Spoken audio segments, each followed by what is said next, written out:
안녕하세요 여러분. 요즘 시장 보면 조금 불안하신 분들 많죠? 최근 시장이 계속 크게 출렁이면서 드디어 버블 붕괴 시작됐다. 아니다. 잠깐 흔들린 것 뿐이고 곧 다시 상승장 들어간다. 이 두 의견이 정말 치열하게 맞서고 있습니다. 근데 사실 진짜 중요한 건 그게 아닙니다. 앞으로 급등을 하든 폭락을 하든 가장 중요한 건 내 자산을 지키는 것입니다. 폭락장이 오면 전 재산을 한순간에 잃는 투자자가 정말 많다는 거 알고 계셨나요? 아니, 그래도 뭐 반토막 나도 전 재산까지 날리냐 하고 생각할 수도 있지만 실제 사건을 보면 그렇지가 않습니다. 예를 하나 들어볼게요. 2000년 닷컴 열풍이 최고조였을 때 한 투자자가 나스닥 고점에서 1억 원을 넣었습니다. 그리고 2년 뒤 계좌에는 2200만 원만 남아 있었습니다. 무려 78%가 폭락했습니다. 그는 평생 그때 매도했어야 했다고 후회하면서 살았죠. 이런 걸 보면 결국 어떤 장세가 오든 재산을 지키는 게 최우선이라는 걸 다시 한번 느끼게 됩니다. 그런데 문제는 인간의 심리입니다. 폭락장이 오면 공포 때문에 스스로 전 재산을 날리는 쪽으로 행동한다는 거죠. 그래서 지금 같은 시기엔 진짜 정말 조심해야 합니다. 일각에서는 2025년 현재 미국 시장의 가치평가 지표가 1999년 이후 최고 수준에 도달했다면서 또다시 대폭락이 올 거라는 경고를 하고 있습니다. 그러다 보니 지금이라도 매도하고 현금 들고 있어야 하나? 이렇게 고민하시는 분들이 많습니다. 그런데 토니 로빈슨의 흔들리지 않는 돈의 법칙은 완전히 다른 이야기를 합니다. 공포에 흔들리지 않고 장기적으로 내 돈을 지키면서도 수익을 올릴 수 있는 방법, 이걸 아주 명확하게 설명을 합니다. 오늘은 그 핵심 전략들을 실제 사건을 바탕으로 쉽게 풀어드릴게요. 첫 번째, 시장은 항상 흔들리지만 장기적으로는 상승한다. 역사적으로 시장은 반복되는 패턴이 있습니다. 먼저 용어부터 말씀드리는데 조정장, 10% 정도 하락하는 것을 조정장이라고 하고 20% 이상 하락하는 것을 약세장이라고 합니다. 그리고 이 조정장, 약세장을 지나 그 후에 회복을 하게 됩니다. 제가 여기서 팩트 7개를 말씀드려 볼게요. 팩트 첫 번째는 1900년 이후 조정장 10% 하락은 평균적으로 거의 매년 발생했습니다. 그리고 조정장의 지속시간은 평균 54일이었습니다.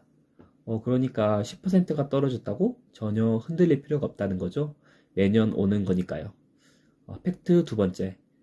조정장이 약세장이 마이너스 20% 이상 떨어지는 걸 말하는데, 그 조정장이 약세장으로 들어설 가능성은 20% 이하이다. 그러니 평균적으로 주식시장이 20% 이상 하락하는 건 5년에 한 번꼴이라고 생각하면 됩니다. 실제로 평균적으로 주식시장은 4년마다 급락했다고 하죠. 팩트 세 번째는 시장의 흥망을 지속적으로 예측할 수 있는 사람은 아무도 없습니다. 시장을 예측할 수 있다고 하는 사람의 말은 믿고 걸으시는 게 정신 건강에 좋습니다. 팩트 네 번째는 주식시장이 단기적 후퇴는 있을지언정 꾸준히 상승한다.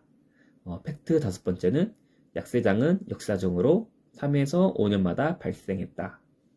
팩트 여섯 번째는 약세장은 강세장이 되고 비관주의는 낙관주의가 된다. 그러니 주식이 떨어졌다고 벌벌 떠실 필요가 전혀 없습니다. 상황은 언제든지 변하니까요.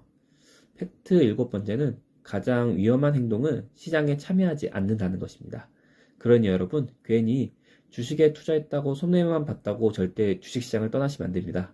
항상 게임 안에 오래 머무르는 사람이 승리합니다.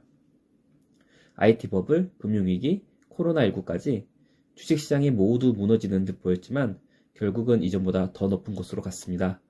토니 로빈슨은 시장은 단기적으로는 흔들리지만 장기적으로는 꾸준히 상승한다고 말합니다.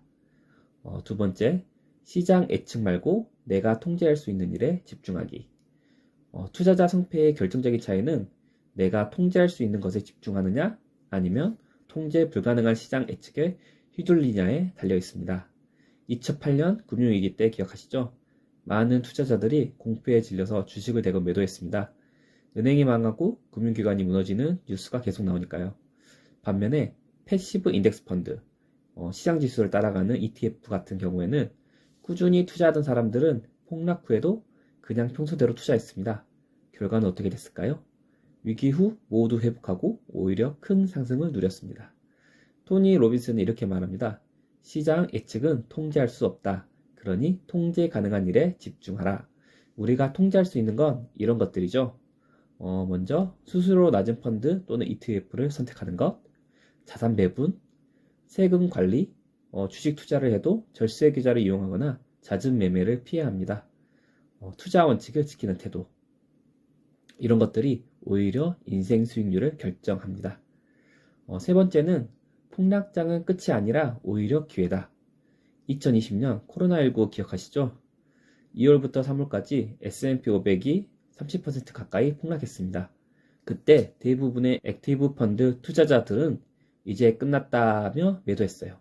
근데 패시브 인덱스 펀드 투자자는 어떻게 했을까요? 그냥 평소처럼 유지했습니다. 오히려 더 산 사람들도 있었죠. 결과는 놀라웠습니다. 불과 1년 뒤 시장은 사상 최고치를 돌파하게 됩니다. 폭락장이 오히려 기회가 된 거죠. 그래서 중요한 건 타이밍이 아닙니다. 시장에서 얼마나 오래 살아남느냐 그것입니다. 네 번째는 최소 위험으로 최대 보상을 얻는 전략. 여기서 핵심은 단 하나입니다. 장기 투자, 자산 배분, 낮은 수수료는 최적의 복리라는 거예요. 주식 플러스 채권으로 적절히 자산을 조합해야 합니다. 낮은 수수료 펀드 또는 ETF를 운영해야 합니다. 위기 때 공응 매도하지 않는 태도 역시 중요합니다. 이 세 가지만 지켜도 시장 전체를 이긴다는 연구 결과가 정말 많습니다. 공포가 클수록 기회가 커지고 게임 안에 오래 남는 사람이 결국 승자입니다. 여러분, 시장은 언제나 불확실합니다. 지금도 대폭락이 온다, 다시 올라간다, 이런 말들이 계속 나오고 있죠. 하지만 역사는 하나의 진실을 말합니다. 흔들리지 않고 원칙을 지키고 장기적으로 시장에 머무는 사람만이 돈을 지킨다. 오늘 소개해드린 토니 로빈슨의 전략이 여러분이 지금의 불안한 시장에서도 흔들리지 않고 투자할 수 있는 기준점이 되길 바랍니다. 오늘은 여기까지입니다. 도움이 되셨다면 좋아요와 구독 부탁드립니다. 감사합니다.